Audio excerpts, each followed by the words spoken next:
आज कोई नई समस्या इस देश में ऐसी नहीं है जो मैं आपको बताने आया हूं। आज भी 2022 के भारत में सत्ता का परिवर्तन भले ही हुआ हो, लेकिन अभी भी सत्ताधारी पार्टी के लोग भी सच बोलने से कतराते हैं।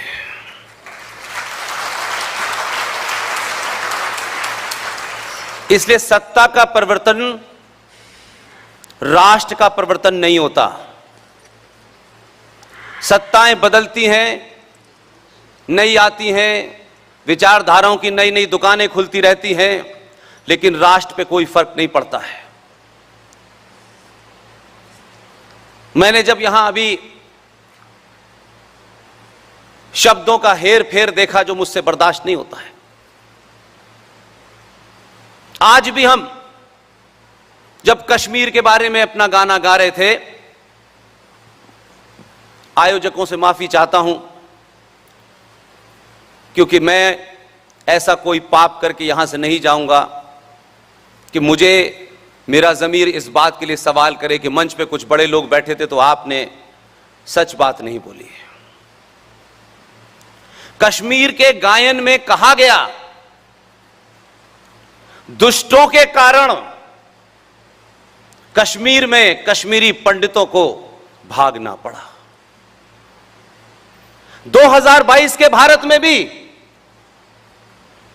हम उन्हें दुष्ट कह रहे हैं जो कि इस्लामिक आतंकवादी हैं, जो इस्लामिक जिहादी हैं। इस्लाम की आइडियोलॉजी के चलते कश्मीरी हिंदू पंडितों को वहां के मुसलमानों ने पाकिस्तान के मुसलमानों के साथ मिलकर मारा। इसलिए वो दुष्ट नहीं है, वो इस्लामिक जिहादी हैं। और आज अगर हम उन्हें शब्दों से दुष्ट कहते हैं तो इसका मतलब है कि सत्ता का परिवर्तन हुआ है, लेकिन समाज में अभी भी लोग डर व्याप्त है। ये वो दौर है जब आपको और मुझे आने वाली पीढ़ियां इसलिए माफ नहीं करेंगी कि हमारे पास अपनी बात कहने का कोई माध्यम नहीं था।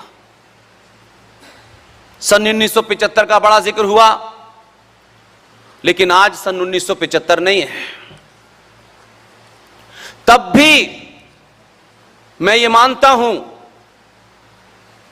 पार्टी कोई सी भी हो, पार्टी का सिर्फ ध्येय होता है सत्ता तक पहुंचना।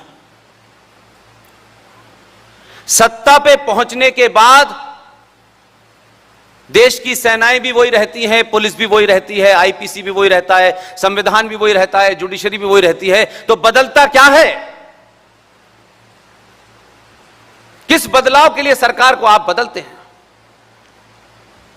और सरकार के बदलने से क्या आपके जीवन में कोई परिवर्तन होता है?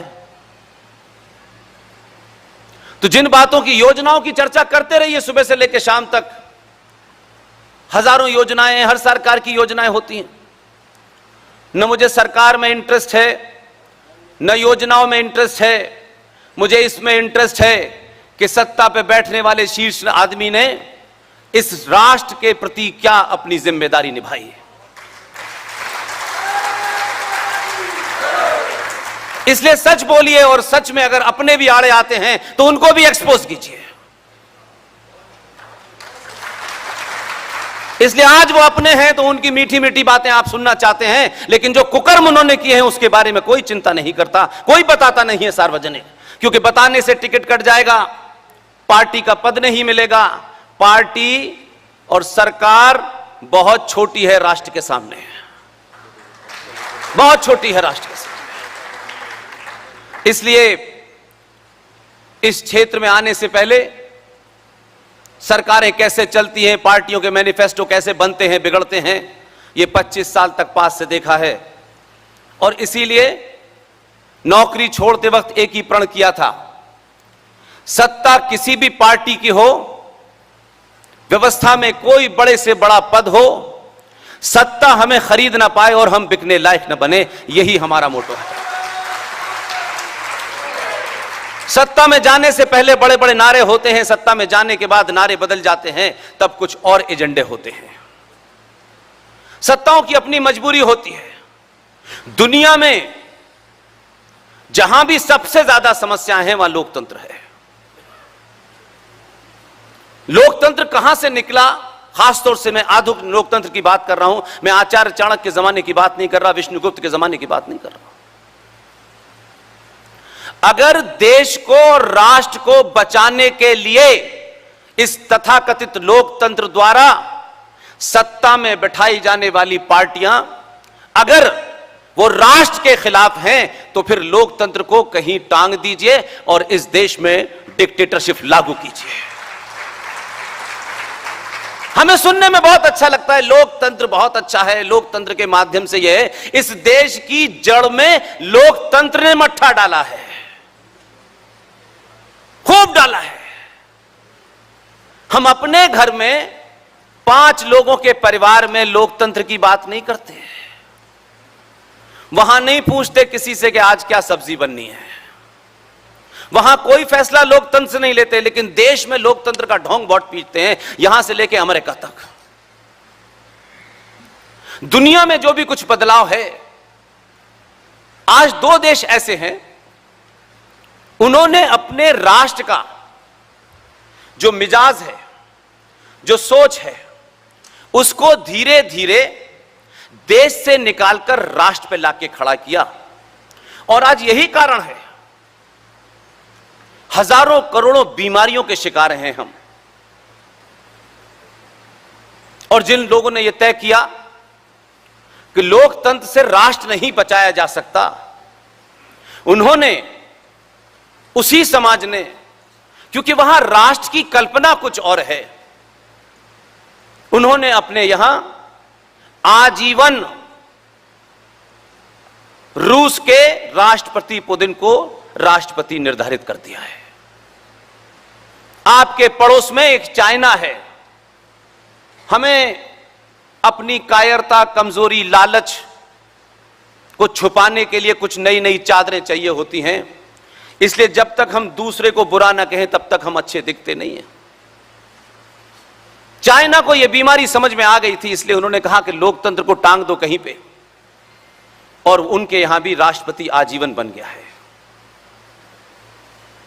इसलिए इन दोनों मुल्कों को पूरी दुनिया में देखिए, ये अपने राष्ट्र के हित में फैसला लेते हैं। इसलिए नहीं लेते कि बहुत सारे लोगों ने इकट्ठे होकर के हमें बहुमत दे दिया है तो हमारी सरकार है, सरकार काम अच्छा कर रही है, लेकिन बहुमत नहीं है तो तोड़ जोड़ के फिर हम महाराष्ट्र में सरकार बना लेते हैं। और तथाकथित एक हिंदू पार्टी, हिंदुत्व का डंका पीटने वाली पार्टी, जिसके मूल में उसका जन्म हिंदुत्व के गर्व से हुआ। लेकिन लोकतंत्र की बीमारी यह है कि आज वो बाला साहब ठाकरे की जो पार्टी, जो ये कहती थी खुल के, जिसका संस्थापक ये कहता था एक टेलीविजन के इंटरव्यू में कि बाला साहब ठाकरे साहब ये बताइए कि बाबरी मस्जिद तोड़ने में आपका कितना हाथ है। उन्होंने कहा हाथ नहीं, मेरा पूरा पांव भी इसी में है। हम ऐसे बहादुरों के बारे में नहीं बात करते हैं।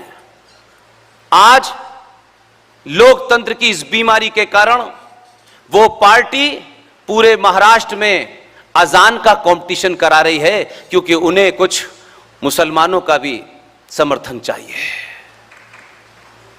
ऐसे आइडियोलॉजी बिक जाती हैं, पहले भी बिकी थी हमारे यहां। हमारे यहां के लोगों ने भी इस्लामिक विश्वविद्यालय खोलने की दिल्ली में बड़ी तत्परता दिखाई थी। इसलिए जब तक आप रूट पे नहीं जाएंगे, संगठन और पार्टियां देश कभी नहीं बचाती हैं।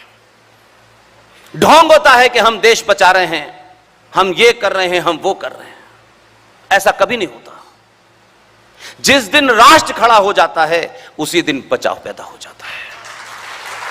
सब पार्टियों ने यह कोशिश की मिलके, राष्ट्र जागृत ना हो, हमारा वर्कर जागृत हो जाए, जिसे हम बंधुआ मजदूर बनाकर घुमाएंगे।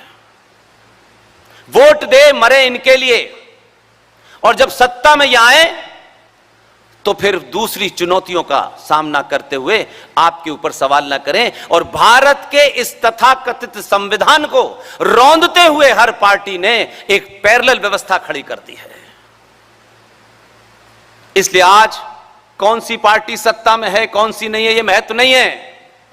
महत्व यह है कि आपने अगर इसका भी अध्ययन किया होता, जब हम कांग्रेस को और वामपंथ को गाली देते हैं तो हमें ध्यान में रखना चाहिए कि हमने क्या किया है। पहले हम अपने बारे में बताएं, पड़ोस के बारे में तो सब जानते हैं। हमने एक पैरेलल व्यवस्था खड़ी की इस देश में, जानबूझ के की हमने, होने दी हमने। अब उसका ढोंग पीट करके हम कहें कि नहीं साहब, अब यह स्थिति ऐसी है, ऐसा ही करना है। इसलिए जो काम हमारे दौर में गलत हुए हैं, आप सब जानते हैं, पत्रकारिता का जीवन रहा और उसके बाद इस्तीफा दे दिया, और आज से लेकर के जब तक अंतिम सांस है, न किसी पार्टी, किसी संगठन का कोई सदस्य बनने की मुझे कोई शौक नहीं है।